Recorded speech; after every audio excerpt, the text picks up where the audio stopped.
My wife and I were married for 46 years. Yesterday I buried her. People always tell you the hardest part is the funeral. They're wrong. The hardest part is waking up the next morning. The house was completely silent. No coffee brewing. No soft humming from the kitchen. No voice asking me if I'd slept well. Just silence. I sat alone at our dining table, still wearing the same black suit I'd worn to her funeral. I couldn't even bring myself to take off my wedding ring. It felt wrong, like removing it would somehow mean she was truly gone. Then my phone rang. An unknown number. I almost ignored it, but something made me answer. Mr. Robert Carter. A calm man's voice spoke. Yes. My name is Daniel Brooks. I'm the manager of First National Bank. For a moment, I thought he had the wrong number, until he quietly said something that made my heart stop. Sir, your wife left something for you. I couldn't speak. He continued. She came to see me 8 months ago. She made me promise that I wouldn't contact you until the morning after her funeral. 8 months ago, Emily already knew she wasn't going to survive. My hands began to shake. What? What did she leave? There was a long pause. Then the bank manager lowered his voice. I can't explain it over the phone. You need to come to the bank. And Mr. Carter, there is one more thing. Your wife made me promise that you must come alone. The drive to the bank felt longer than it ever had before. Every traffic light seemed to stay red just a little longer. Every street reminded me of Emily. There was the little bakery where she'd always stop for cinnamon, rolls on Saturday mornings, the flower shop where she'd insist on buying fresh lilies every spring, the park where we'd walked every Sunday evening after I retired. 46 years, and suddenly every corner of the city belonged to a memory. When I finally pulled into the parking lot of First National Bank, I just sat there for a moment. My hands rested on the steering wheel. I wasn't ready. Part of me wanted to turn the car around and go home. If I never walked into that bank, then maybe I wouldn't have to accept that. Emily had planned her goodbye months before she left me. After a long breath, I opened the car door. The cool morning air hit my face. Inside the bank, everything looked ordinary. Customers stood in line. A young couple opened a checking account. An elderly woman counted cash with a teller. The world had somehow continued moving, even though mine had stopped yesterday. A woman behind the front desk smiled politely. Good morning, sir. May I help you? My name is Robert Carter. I received a phone call from Mr. Daniel Brooks. The smile on her face softened immediately. Yes, Mr. Carter. We've been expecting you. Those words felt strange. We've been expecting you, as if this moment had been planned long before I ever knew it existed. She led me through a hallway I'd never noticed before, past several offices, to a large wooden door with frosted glass. The name on the door read, Daniel Brooks, Branch Manager. She knocked gently. Mr. Carter is here. A calm voice answered. Please send him in. Daniel Brooks stood as soon as I entered. He looked to be in his early 60s. Gray hair, kind eyes, the kind of face that had spent years listening to people's hardest days. He walked toward me and extended his hand. Mr. Carter, I'm deeply sorry for your loss. I shook his hand quietly. Thank you. He motioned toward a chair. I wish we were meeting under different circumstances. So do I. For a few seconds, neither of us spoke. Then he opened a drawer in his desk and carefully removed a thick cream-colored envelope. Across the front, in elegant handwriting, were 4 simple words. For my Robert.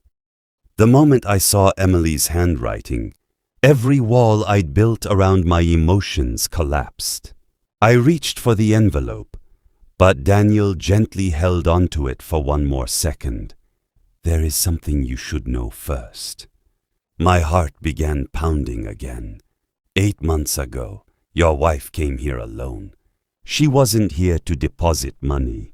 She wasn't here to change her will. She came to rent a private safety deposit box. Frowned. We've never had one. I know, Daniel replied softly. She opened it that day, and before she left, she made me promise something. What promise?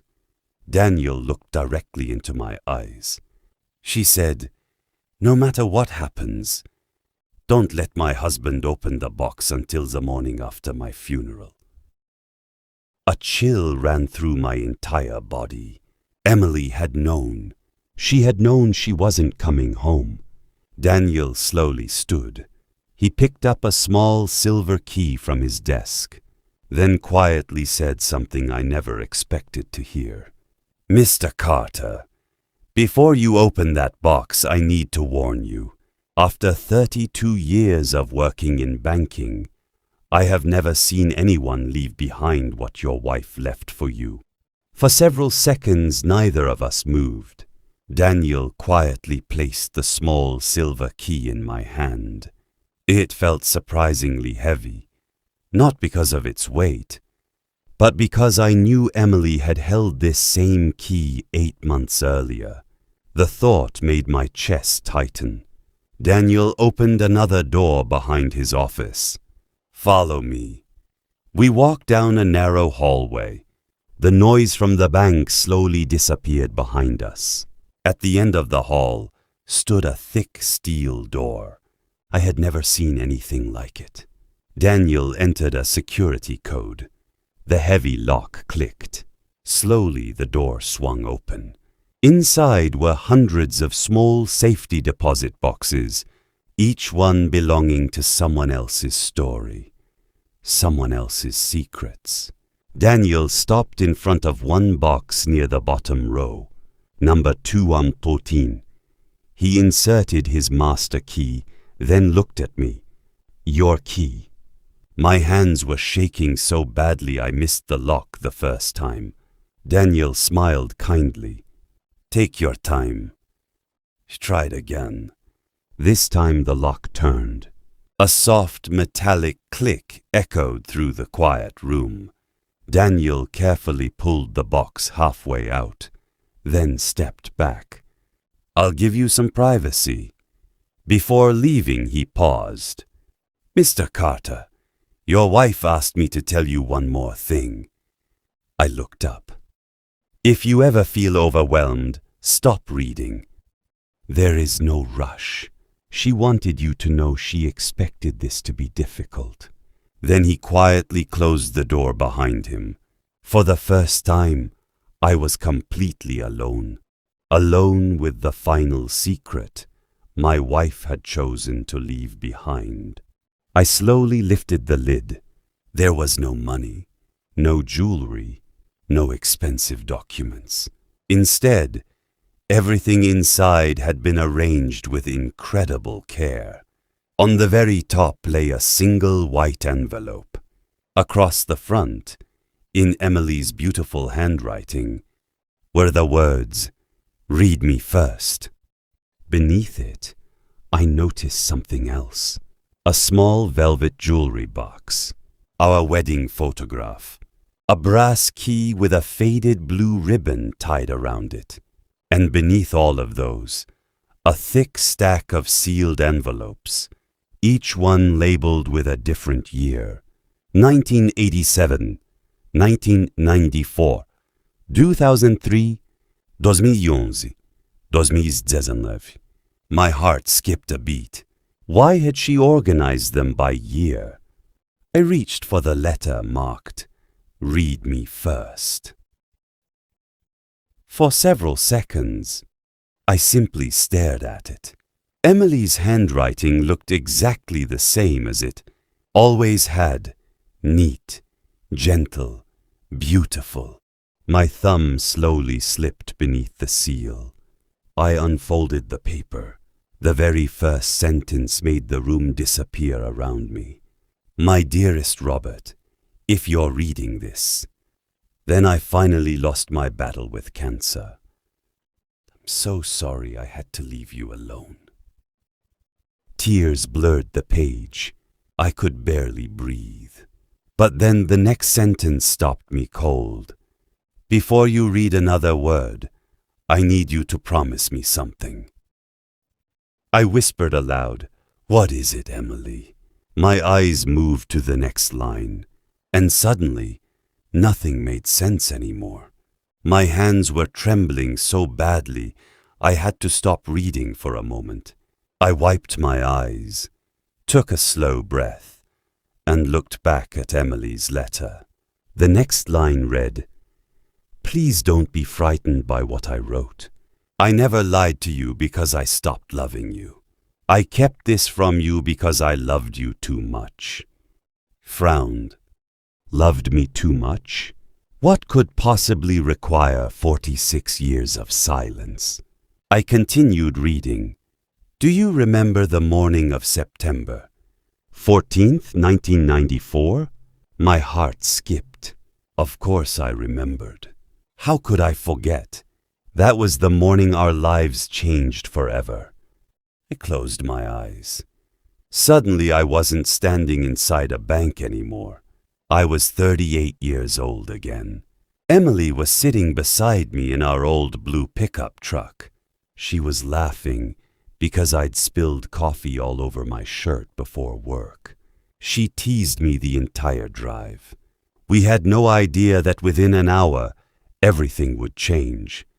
I opened my eyes and looked back at the letter. You have spent 32 years believing what happened that morning was simply bad luck. It wasn't. A chill ran down my spine. Whispered, "No." Emily continued, "I've carried this secret every single day since then, and I can no longer ask God to forgive me until you know the truth." I could barely breathe. My mind raced through every memory from that day.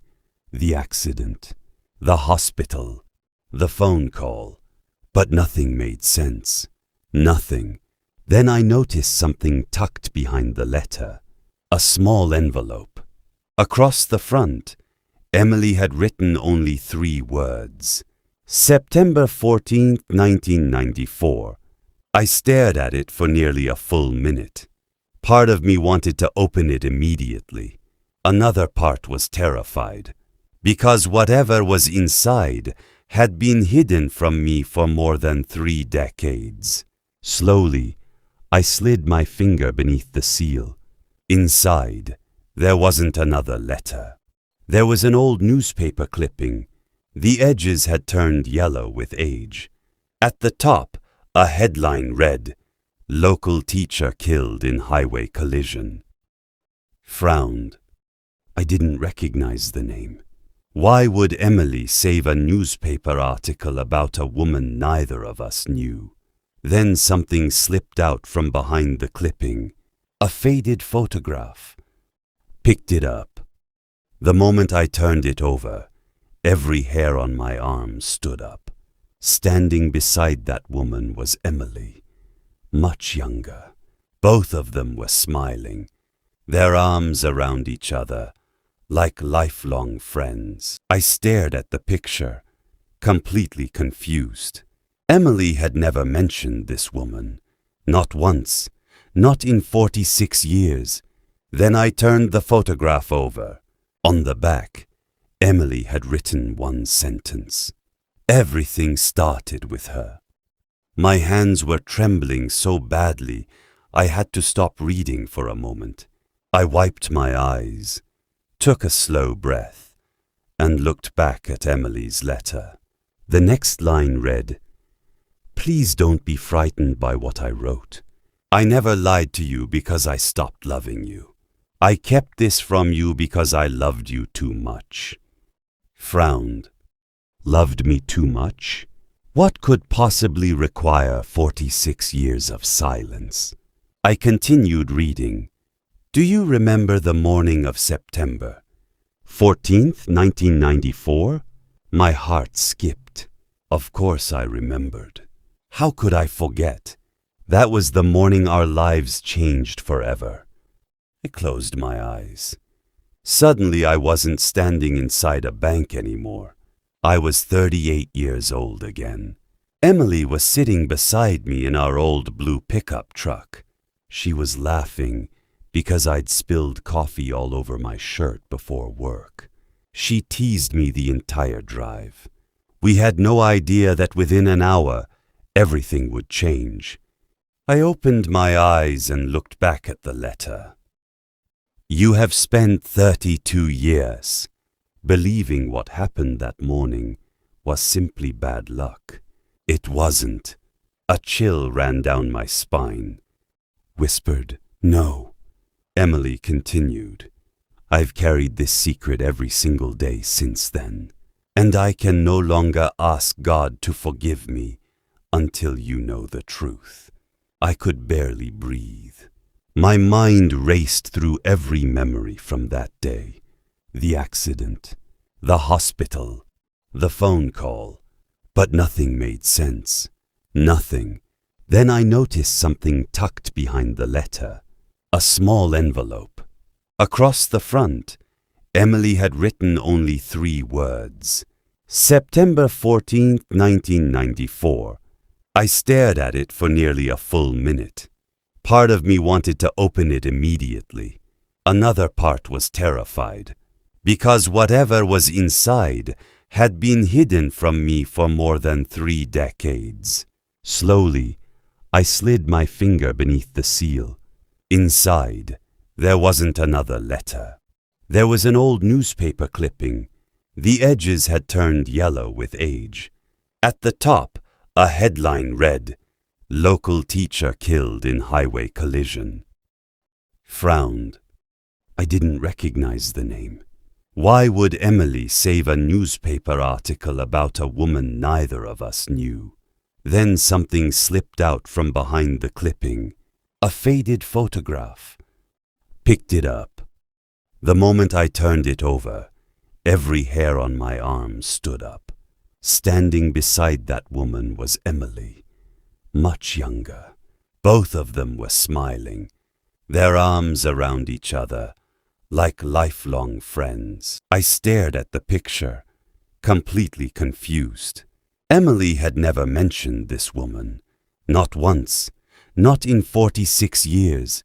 Then I turned the photograph over. On the back, Emily had written one sentence. Everything started with her.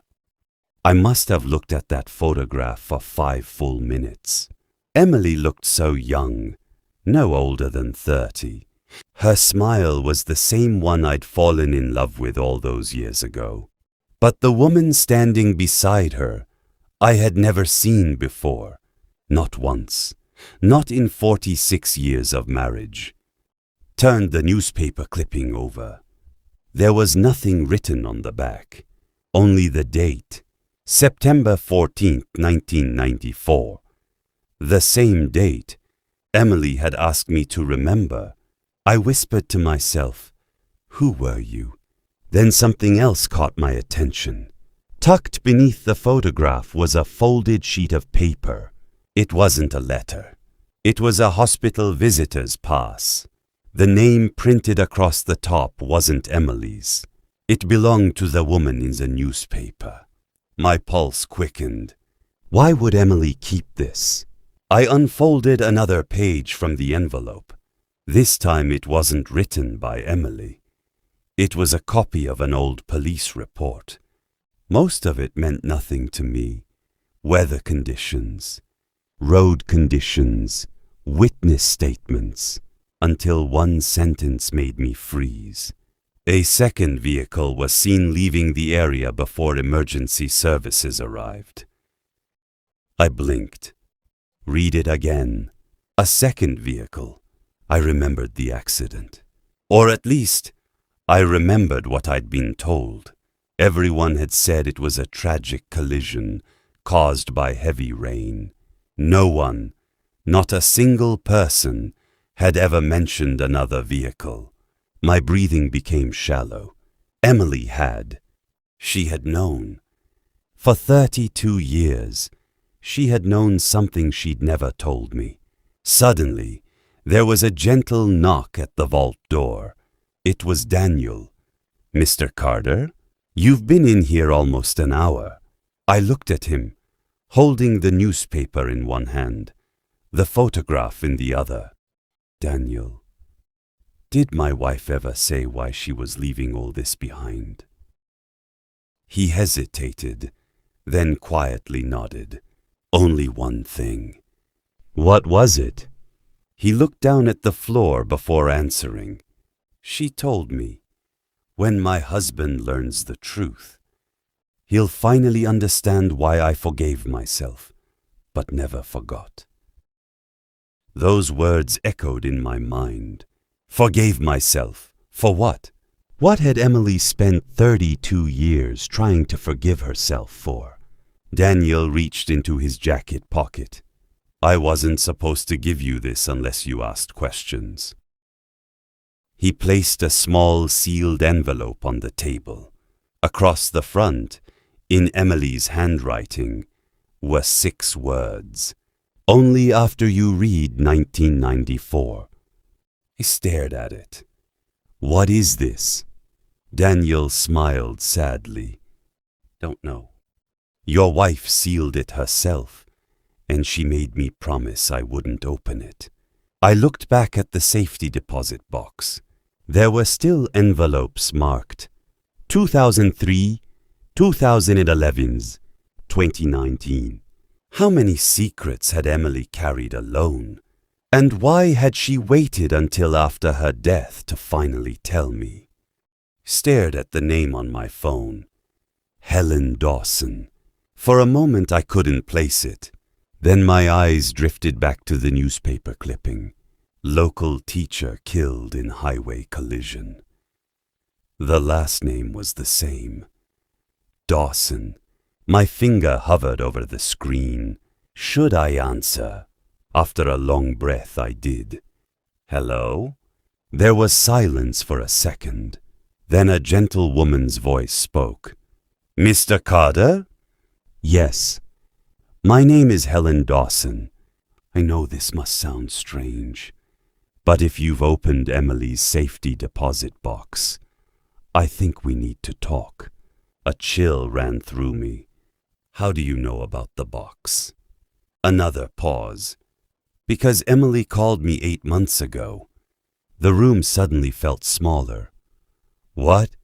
"She told me that after she was gone, you would eventually learn the truth." I looked toward Daniel. He quietly stepped outside the vault, giving me privacy. I lowered my voice. "Helen, who was the woman in that photograph?" I heard her take a shaky breath. "She was my mother. My mother and Emily were best friends." Best friends? 46 years of marriage, and I'd never heard her name. Why didn't Emily ever tell me? Helen answered softly. Because every time she tried, she couldn't stop crying. I closed my eyes. The silence between us grew heavy. Finally, I asked the question that had been haunting me. What really happened on September 14th, 1994? For several seconds, Helen didn't answer. When she finally spoke, her voice was barely above a whisper. My mother wasn't supposed to be on that road that morning. Frowned. What do you mean? Emily asked her to meet that day. My heart skipped. They were meeting for coffee before work. But my mother left the house later than planned. The rain got worse, and then Helen's voice broke. The accident happened. I felt the blood drain from my face. No, there has to be more. There is. My mother died that morning, but before she left the house, she called Emily. She cancelled. I stood completely still. Cancelled? Yes. Emily never told you because she believed. If she hadn't invited my mother out that morning, she might still be alive. I looked down at the photograph again. Emily's smiling face frozen in time, carrying guilt that wasn't hers. For 32 years. Helen continued quietly. My father spent years blaming fate. I blamed the rain, but Emily, she blamed herself. Tears filled my eyes. All these years, she'd been asking forgiveness for something she never caused. Then Helen said something unexpected. "Mr. Carter, there's one more letter." "What letter?" "The one Emily wrote to my mother. She asked me never to read it. She said, 'One day, Robert will need it more than anyone.'" The next morning, I drove to Helen's house. It was a small white cottage at the edge of town. The front porch looked worn with age. A wind chime swayed gently in the morning breeze. When Helen opened the door, I immediately saw her mother, not because they looked exactly alike, but because they shared the same warm eyes. "Mr. Carter," she said softly. "Thank you for coming." Inside, the house was quiet. Family photographs covered the walls. One picture stopped me in my tracks. Emily and Helen's mother, standing side by side, both laughing so hard they could barely look at the camera. I'd never seen that photograph before. "They met in college," Helen explained. "They stayed best friends for over 25 years. Swallowed hard. Why didn't Emily ever tell me? Helen smiled sadly. Because every time she looked at these pictures, she remembered the last phone call. She walked to an old wooden cabinet, carefully opened the top drawer, and removed a cream-colored envelope. The paper had faded with time. Across the front, in Emily's familiar handwriting, were 5 simple words. "For Sarah, I'm sorry." Helen held it gently. My mother never opened it. I frowned. Why? Because she never had the chance. Helen slowly placed the letter in my hands. "Emily asked me to give this to you, if you ever came looking for answers." For a long moment, I simply stared at it. My fingers hesitated. It felt wrong somehow, like I was opening something never meant for my eyes. Helen noticed. "It's okay. My mother would have wanted you to read it." With trembling hands, I unfolded the letter. The first line read, "My dearest Sarah, if you're reading this." Then I finally found the courage I never had all those years ago. I kept reading. "You cancelled our breakfast that rainy morning. You told me to go home because the weather was getting worse. I listened and you kept driving." Tears blurred the page. Emily continued. "Everyone called it an accident. But in my heart, I always believed if I hadn't asked you to meet me, you never would have been on that road at all." I closed my eyes. There it was, the burden she'd carried, not because she'd caused the accident, but because grief had convinced her she should have. Helen quietly wiped away a tear. My father spent years telling Emily it wasn't her fault. So did I, but she never believed us. I looked back at the letter. Near the bottom, Emily had written something that completely broke me. Robert spent 32. years comforting me without ever knowing what I was crying about. A tear rolled down my cheek. All those nights when I'd wake up and find her quietly sitting by the window. All those moments she'd say, "I'm just remembering something." I had never asked. I thought she simply missed her parents. The truth was, she'd been carrying this invisible weight completely alone. Then I turned the page. There was one final paragraph. It wasn't addressed to Sarah anymore. It was addressed to me. I recognized the address immediately. For a moment, I couldn't breathe.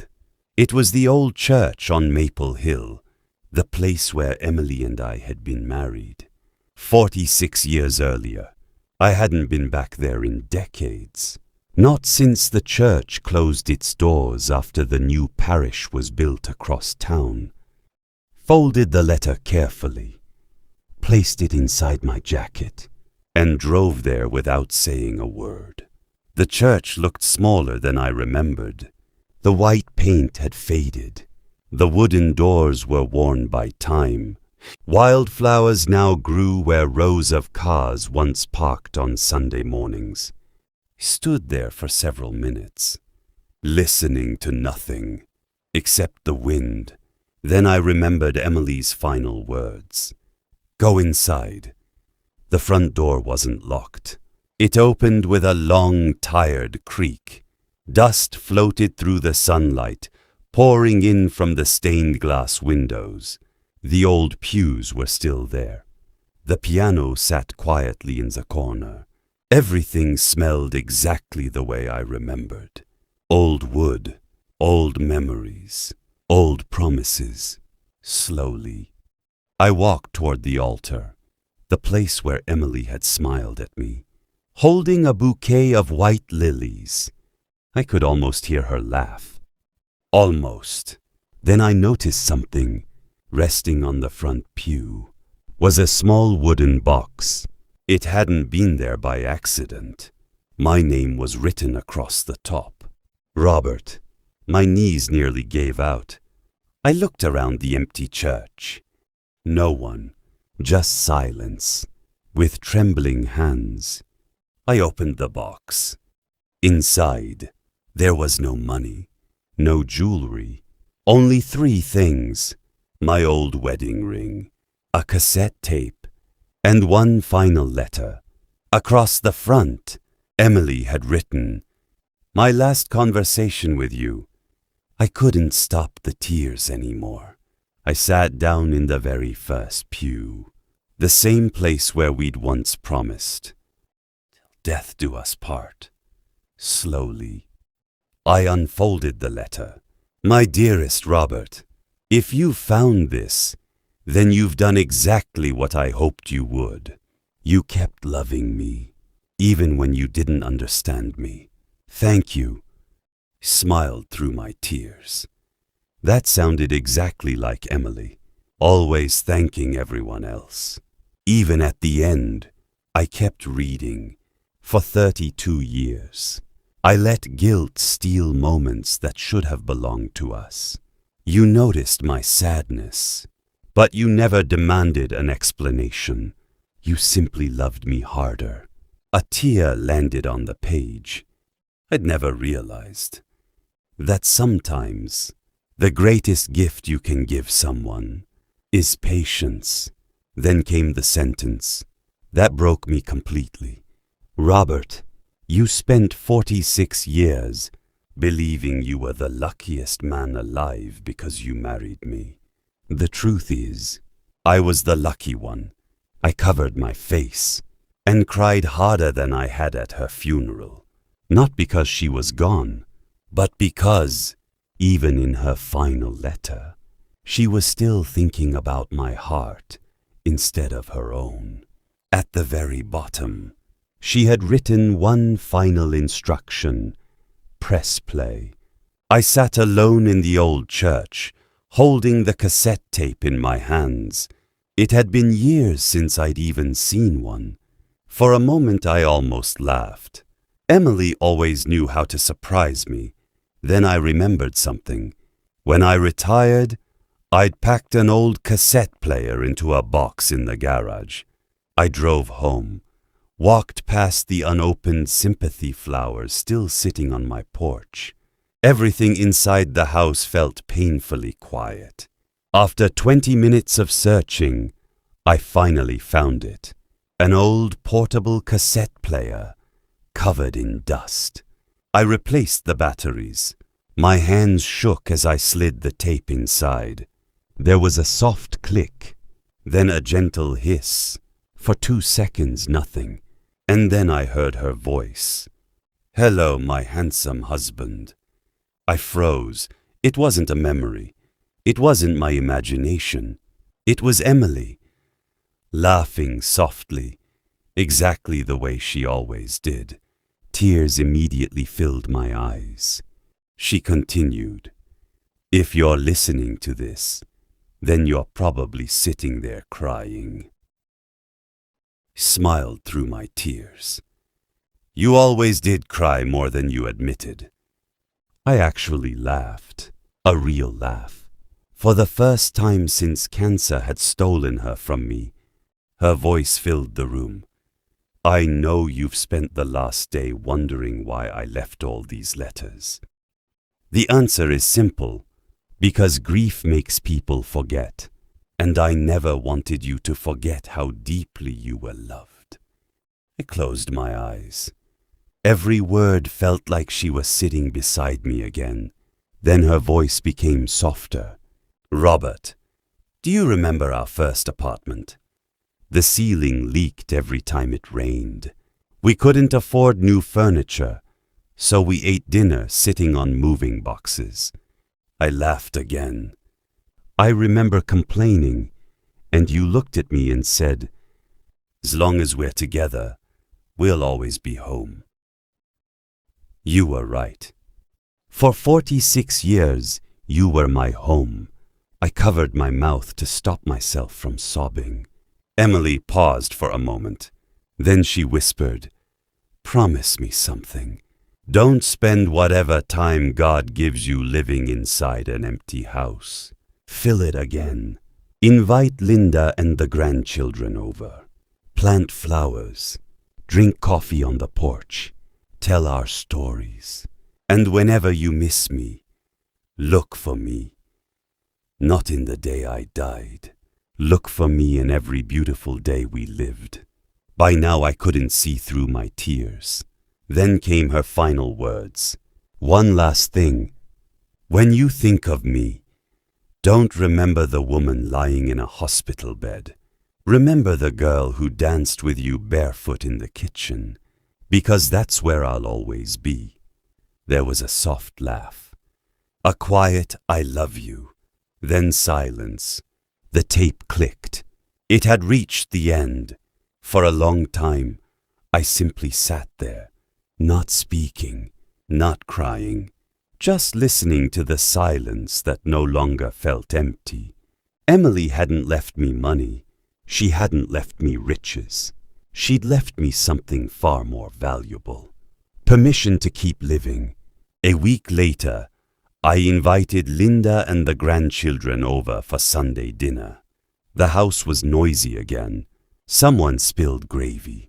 The grandchildren argued over dessert. Everyone laughed.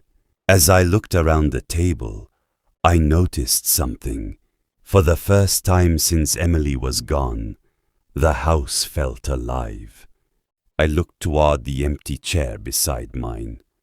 And instead of feeling heartbreak, I felt gratitude. Because 46 years with the love of your life isn't something death can erase. It's something time can never take away. I quietly whispered, "Thank you, Emily. I'll be all right." And somehow, for the first time, I truly believed it. If this story touched your heart, I'd be honored if you subscribed. We share heartfelt stories about love, family, forgiveness, and life's quiet lessons every week. And before you go, I'd love to ask you one question. If your loved one could leave you one final message, what would you hope it would say? Please share your thoughts in the comments. I read everyone,